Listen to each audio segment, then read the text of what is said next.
नंदुरबारमध्ये अल्पवयीन बालकाच्या शोषणाच्या गंभीर प्रकरणाचा पोलिसांनी पर्दाफाश केलाय। या प्रकरणी चेतन प्रकाश कोळी या 22 वर्षीय तरुणाला अटक करण्यात आली आहे। संशयिताकडून अल्पवयीन बालकांसह युवकांना पैशाचं आमिष दाखवून त्यांचं शोषण केल्याचा आरोप पोलिसांनी केलाय। 6 ऑगस्ट रोजी भोनेफाटा परिसरात एक अल्पवयीन मुलगा संशयितांच्या संपर्कात असल्याची माहिती पोलिसांना मिळाली। त्यानंतर विशेष पथकाने साध्या वेशात पाळत ठेवून संशयिताला ताब्यात घेतलं।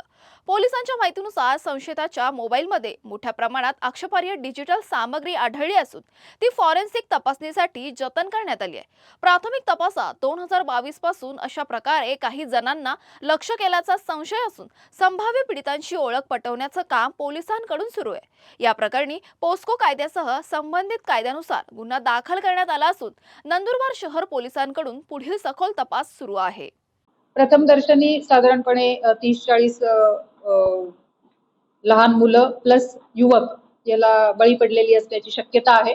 ही एक शक्यता आहे। तपासामध्येच ऍक्च्युअली बाबी निष्पन्न होतील आणि व्हिडिओची संख्या आता तपासामध्ये निष्पन्न झालेली नाही आहे। ती आपण FSL मार्फत चेक करून त्याबाबत पुढे तपासणीला मोबाईल पाठवणार आहोत।